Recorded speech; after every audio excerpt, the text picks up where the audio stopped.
All right, so we have a really good show today. We're going to talk about quite a few things. We're going to get deep on a couple topics, talk about a couple things that are happening in the news, and let's get started. So, all right, so first of all, I read this today. There's this guy, Tesla stock went up 600% this year, and this guy, Jim Chanos, basically waved the white flag. He said he's cutting his Tesla short. He said he's getting his lunch eaten. Imagine shorting a stock and then the stock goes up by sixfold. This guy is he's losing money hand over fist. The reason I bring this up, I don't own Tesla. I probably should have bought Tesla at the beginning of the year. It wasn't really part of my strategy, but anyway, the shorts are giving up, right? So I'm thinking about that. You have all these people. They called it I was watching the news today. They called it the most miserable bear market ever. Meaning like the people who are kind of institutional guys are not enjoying it because they thought it would run short. They didn't think it was going to work all that well. So, and this is just an example of a guy basically said, yeah, I don't buy Tesla. And Tesla just goes through the roof. It did a stock split. And its valuation is just eating this guy for lunch. So as we look at that, just understand as you're looking through the news and you see people that are basically talking bad about the market or talking bad about this or that or doomsday people, just understand that a lot of these guys are probably getting their lunch eaten and they're trying to convince you to do the same so they save some of their losses. Number two, LA lost. They will. LA basically closed down all their restaurants, indoor and outdoor dining. And so the people, I was watching the news today, and the people went to the county board of supervisors meeting, I presume it's on Zoom, and were just ripping them a new one. And so specifically, they just got sick of it. And so one of the things they said is that there is no hard scientific evidence. Do we have this one here? Yep. Yeah, there's no hard scientific evidence linking the recent COVID surge to back up their move to shut down outdoor dining. Specifically, they said they don't have any indoor or outdoor dining in LA County. They specifically said they don't have any contact tracing at the county level, and they had to basically look at. Now, I'm going to read this, and then we're going to call BS on them in a little bit. At the public health department, we have to look at the highest risks and where we can reduce those risks. Where did they get that data? Before we get to calling BS on them, they did a CDC study. They cited a CDC study that cited 11 different outpatient healthcare facilities in 10 states, and they called that the best information we have. How pathetic. They're not even trying. I guess coronavirus means so much to them that they just don't even bother to do research to figure out what's happening, right? They're either completely disengaged or they don't take it seriously, or I don't know, there's probably a third one that's probably equally as bad, if not worse.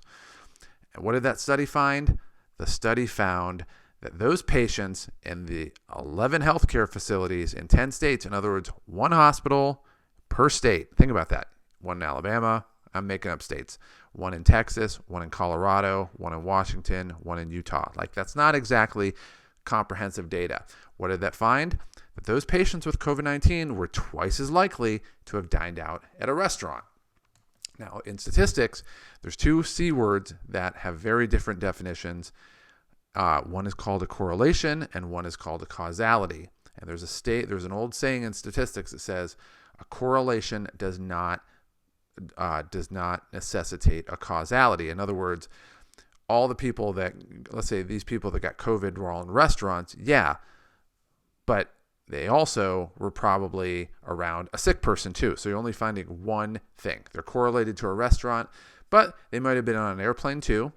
They might have been in a hospital. They might have been in a lot of places. So you cherry pick one thing as a correlation, but it doesn't mean causality. In other words, just because they went to a restaurant doesn't mean they got COVID in the restaurant. You understand what I'm saying? So they could have went to the restaurant. I could go to a restaurant, but it doesn't mean because you went to a restaurant, you got COVID. Now, if you went to a restaurant and your server that you had a week ago got diagnosed with COVID 5 days ago, then okay, well, that's maybe a causality. But something where you have one hospital per state and that they were, quote, twice as likely to have dined out in a restaurant. I mean, who isn't dining out in a restaurant? It's the flimsiest of arguments. So then we got to go, remember, we're going to go back to the public health department. They said, as a public health department, we have to look at the highest risks and what can we do to reduce those risks. So what are those risks? Well, let's take a look. Where is it this one? No, it's this one right here. Possible known COVID exposure sites. And this is LA Public Health. So this is them publishing it, not somebody else trying to debunk them. This is their own data, and they're actually publicizing themselves. Number one, event gathering. If you can find a more loose term to use, I don't know what it is. So if I go to my friend Alex's house and I go watch a Miami football game, that's an event gathering. If I go to church, that's an event gathering. If I go to the grocery store, that's an event gathering. 55%. Next one up, place of worship, 17%. Childcare or preschool, 6%.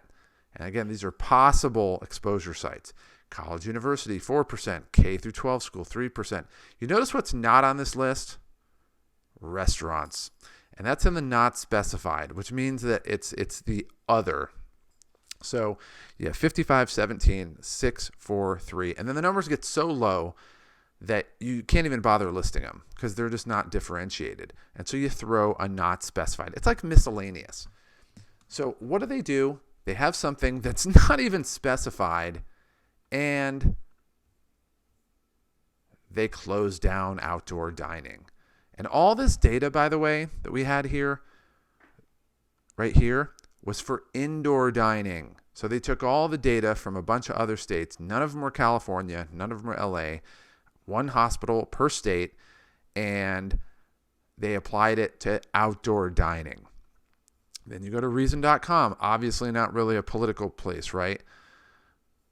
And what's their headline? LA County banned outdoor dining. There's zero evidence it spreads COVID-19. Well, apparently the LA Department of Public Health agrees with them, but they shut it down anyway. So that's the world we're living in. So when you hear about things that are getting shut down and restrictions, just understand the people that are doing this either are punitive or they have no freaking clue what they're doing. All right. Number two, let's talk about vaccines. We have all this crazy stuff about spread, so we're going to get to this in a minute. We'll look at the amount of cases going up, right? Cases going up.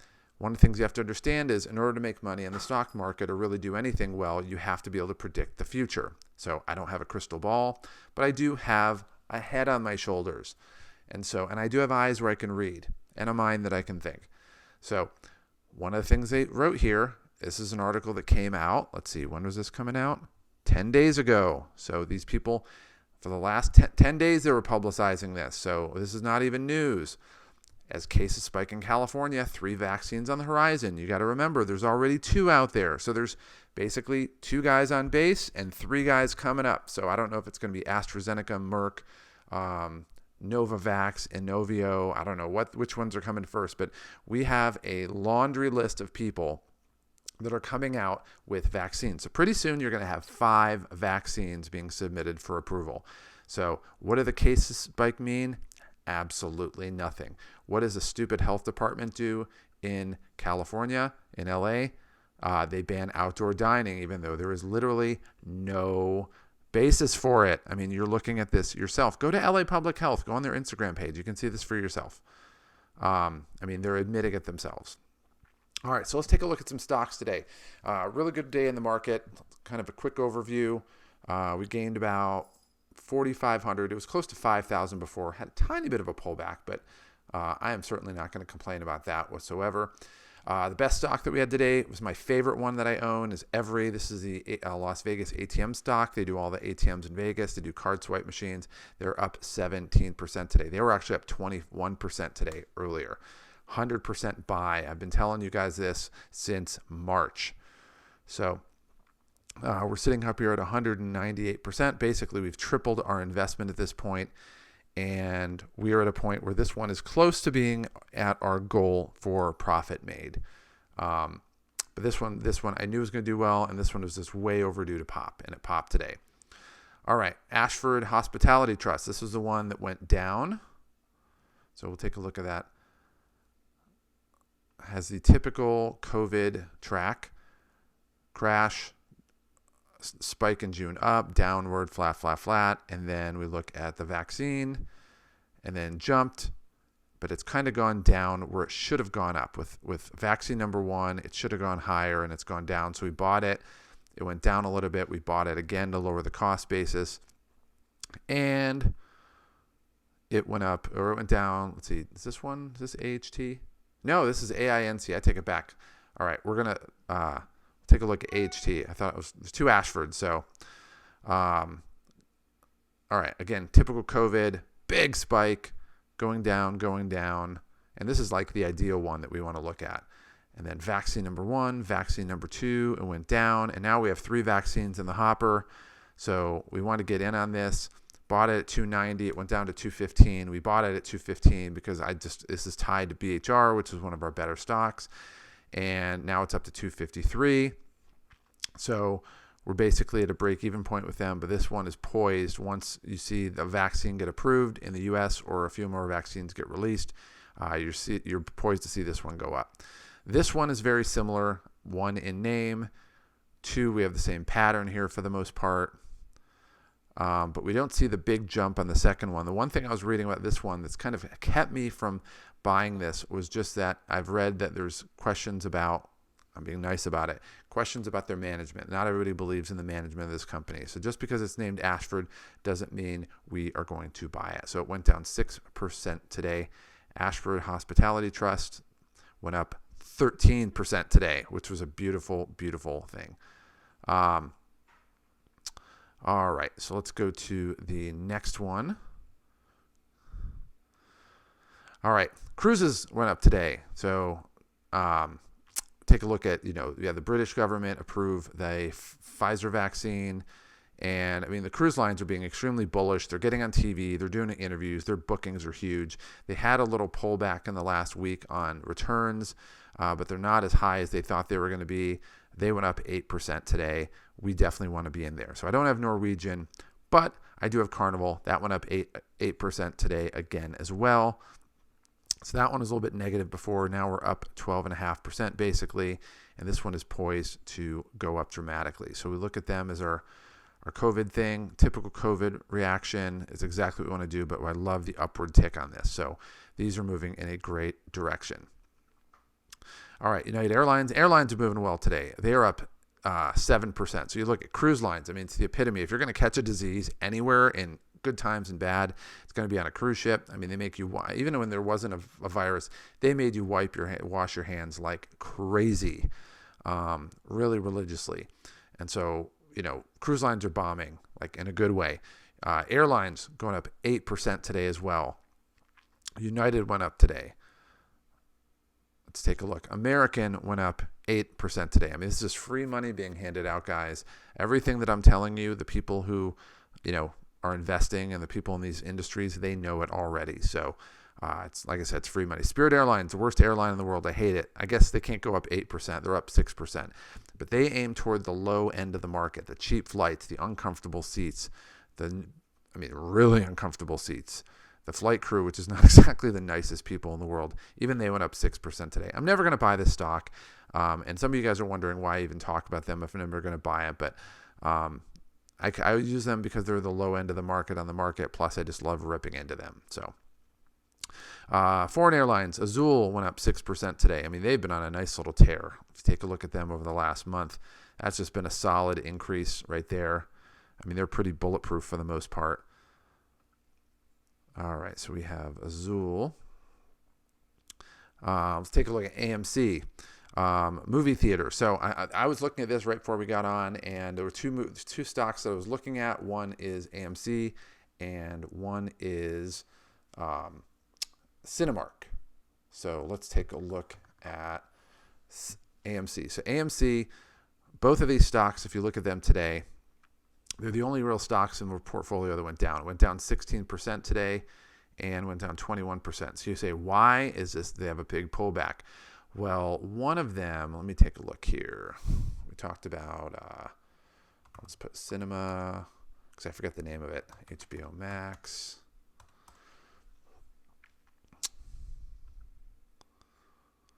All right, so Warner Brothers, basically they have a few 2021 movies. Dune, which is supposedly good. The first one really sucked. I mean, it was terrible. The book's supposedly really good. The movie sucked.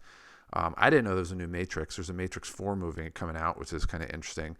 But they announced that they're going to be putting it on HBO Max, and which is their streaming service, not regular HBO, but HBO Max, and in the theaters for a month concurrently. So they're basically going to be on HBO Max the same time they play in theaters, basically upending a business model that, because they wouldn't put it in HBO until it was out of the theaters. So we look at these, and immediately they're like, "Oh my gosh, this is a movie studio saying that they're gonna bypass the movie theater for the first time." So, that's kind of why these went down. But I still think it's such a cultural thing in America for people to go to the movies and have popcorn and get away and have their phones off. I think they're either going to change their mind, scale it down, or they're going to be the only one there. They're going to be hanging out at the end of that little plank on the ship. So this was an opportunity, I think, to buy into the movie theaters. So I was trying to take a look at them and seeing what I wanted to do for them. And so I looked at them as, was it the month one? Or was it 3 months? No, it was 3 months we looked at. And then I looked at Cinemark. AMC is the bigger chain. Cinemark is, a pretty big chain, but not the same. And I looked at how they react to volatility. And so AMC was kind of going down, down, down, had a spike here. Just remember the kind of the scale of the spike here. Went down, scale the spike, and went down. And then I looked at Cinemark, and it had a flatter scale. So this one's down on that angle. This one's a little bit flatter. And this spike is about there. That spike there, call it about an inch. And this one, the spike was higher. So I'm like, and it dropped more. So I was like, all right. I was going to buy AMC, but I decided to put an order in for Cinemark. So I don't know if it's going to get to $13.50. I don't necessarily have to buy this stock, but if it drops to $13.50, then we'll buy it. If it doesn't, then it comes out of reach, then so be it. It's not a big deal. We'll be set. But it's an opportunity if it arises. But I think the movie theaters are a no-brainer. Anybody that counts them out is crazy because it's a complete cultural part of Americana. All right, casinos. Century Casinos went up 8% today. So that one is definitely looking really good. We are sitting here. Or actually, I don't even own this one. Shoot. All right. Went up 8% today. Every went up, ridiculous amount today. So that's a good sector. Now we'll talk about some stocks that I'm looking at. So Target Hospitality, again, it had a big drop here. If we look at them overall, every time it goes down, it bounces back up, goes down. And it's been on a nice upward trajectory since, this is a week. So I guess we're not going to look at that. But if we look at them since November 4th, so since the vaccine got announced, it's just on a different plane. Down, it was here, you had a trough, and then it's on a different plane. So, it'd be nice if I'd bought it 83 cents. I'm still kind of kicking myself for that one. But if it were to drop down to 140, which is where we have our limit price, then we'll buy it. If not, we're still doing pretty good. We have a good oil portfolio on what we have here. But it's one to look at. I'm going to keep that one. And if it drops down to 140 and has a tough day, then we'll buy into that. Otherwise, we'll leave it alone. American Virtual Cloud Technologies, we talked about them yesterday. They are our little bipolar stock. Every time it goes up, it retreats down, up, retreats down, up, and retreats down. I mean, it's less and less each time. But we take a look at them, and it's just, I don't know, it's bipolar. It's just too much for me. Blink Charging is another one. We have a limit buy for them at $19.50. I don't think it's going to get there. I mean, realistically, we'd put it there because it got down to about $19.40 right there. So if it ever takes a quick dip, even for a second, maybe we'll buy into that. But overall, it's a good stock. It's relatively flat since that moment. It's been flat since, I guess that's December 1st. Let's take a look at them for the month. Yeah, it's gone up to here and it's retreated down. I'm not really sure what we're going to do with that, but we'll leave it alone. The other stock that we bought into, we had a limit buy for, is Nicola. Oh, let's go to here. So Nicola Charging, we put in a stop limit order. So I said once it hits 19, we'll buy the stock. Once it goes up to 19, we'll hit the stock. It was on a downward trajectory for a little bit. So that one filled today. And we are sitting here with that one, about break even. You bought it, went down a little bit for the day, not a big deal. So that is kind of what we're looking at. All right, let's talk about the market today. So overall, it's relatively flat, kind of where we expect it to be, but all three of them in green. We'll take a look at them in the night to see how they're trending. It's hard to say until really later on in the night before we can see where things are going. Let's talk about COVID for a second. So I have a funny video for it to show you as well.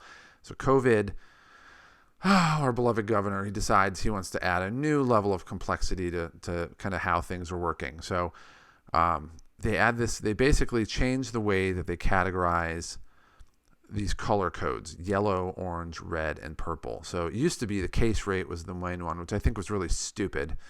And now they have a case rate per 100,000, and the case rate's gone up.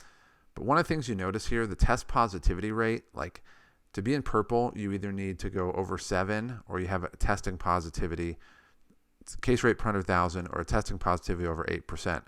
Well, this one's way over, so we're doing a lot higher than that. But the testing positivity is 1/4 that, roughly, 1/3 to 1/4 of that. So what does it tell you is we're testing like crazy. So this number you're going to get by the bulk of the number of tests that you administer, and this one is just the positivity rate. So it's like if you had a class of 30 kids in the class, and you said, well, if you said, okay, I'm going to shut down the school if 3 people fail this, or have failing grades in the class, and it's like, okay, well, you get 1 failing grade in the class. You said, well, what we're going to do is we're just going to test the whole school, and then you find out that 6 kids had failing grades in the school. And it's like, all right, we're going to shut the school down. Well, if you test enough, you're going to get this number. I mean, you can actually go out of your way to get this number if you want to do that. But the positivity rate is amazing. It's 2.3%. I mean, that's insane. So as we go down there, we take a look at the test. It spiked up here, had a day where they just don't report tests, but basically it's kind of gone back to normal. We have a huge increase in tests, or a drop in case rate. It's going up a little bit, but then again, look at the amount of testing we're doing. It's going up to the same percentage. We're still at 6%, which is amazing. Hospitals, it seems like it's high, but it's only 200 people. And the amount of beds in use, I mean, this is crazy. We're nowhere near capacity. I mean, we have so many beds. We should have people come in from out of state to use our beds, to be fair. And then when you look at the deaths, I remember I told you there was nothing after the 24th. So we got a slew of data in for the 24th. They finally sent that in. And what do we get? Every single person had underlying conditions. What are the ages? 69, 87, 86, 63. We have a 33. Again, they're probably obesity or diabetes. 84, 72, 81, 72, 87, 99, 75, 72, 81, 70, 83. This is basically like a class reunion from the 50s. I mean, like, that's kind of the people that are dying. Nobody else is. And they're all very, very unhealthy on top of that. So we take a look at that, and you realize that you look at some of this data. Let me scroll up here. And you look at all this hospital bed capacity. And yet the governor just came out today with a thing where he's doing like regional shutdown, like stay-at-home orders, where all the restaurants are shut and everything's shut and hair salons are shut again. I mean, we're going back to the worst of the shutdowns. And so I was talking to a couple friends via text, and the image popped in my head. I'm like, what does it remind me of? Well, it reminds me of George Costanza when he was trying to get fired from the Yankees. He was working for the Yankees as an assistant to George Steinbrenner, and he basically gets a call from the Mets, and they say they want to offer him a better job, but they're not allowed to offer him a job if he's currently working for the Yankees. So what does he do? He needs to not work for the Yankees before he can get that offer. So what does he do to do that? Well, he takes the World Series trophy that the Yankees just won, and look what he does with it.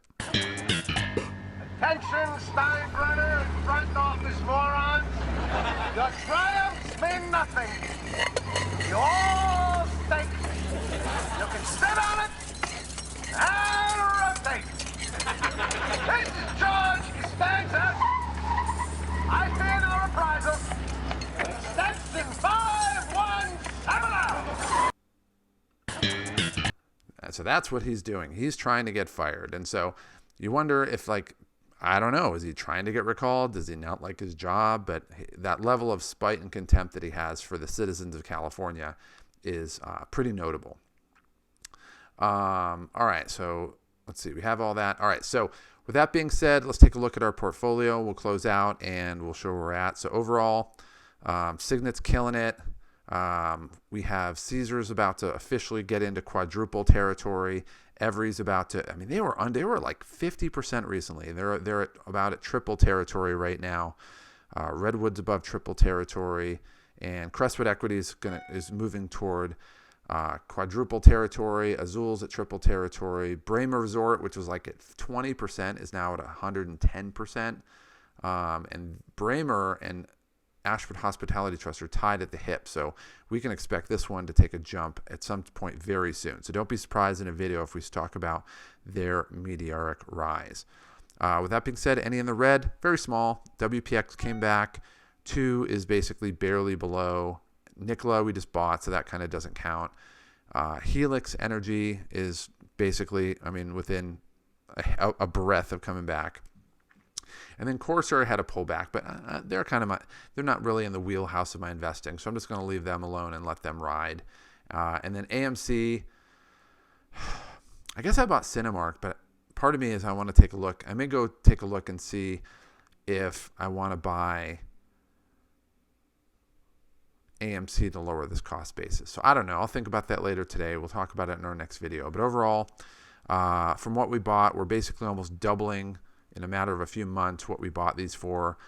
We're sitting at $120,000 for our total portfolio, and we basically we're coming very, very, very close. I mean, one good day from breaking 100,000 net, which is a beautiful, beautiful thing. Which, when we hit that, we'll basically be at 200,000, which is tripling our initial investment. So, one thing I did today just to free up some money, I sold Condor. It has partially filled right now. It was basically barely. I mean, it was at 0.94. So, and it's not really a sweetheart stock for mine. So I sold that to free up some cash. It's not that I don't believe in it. I just need to free up some cash. And we did a limit order for Cinemark at $13.50, just because I like their, it's a better positive reactivity to vaccine news. So with that being said, I will see you guys tomorrow. To get more information on the sales cheat code, go ahead and click on the subscribe button below. Also, down below in the video description, down there, there's a link that takes you to our website that gives you additional content, some additional freebies that we have, and gives you information on some programs that we have that have been proven to help people to make sales easy so that you can make the kind of money you want, live the lifestyle that you've always wanted, and not have to struggle in the process. And what might be the coolest thing of all is you don't have to put much effort into it. It truly is a cheat code that most people don't know about. And it's a cheat code that can change your life today. So click on the link below and let me help you start to experience these results starting right now.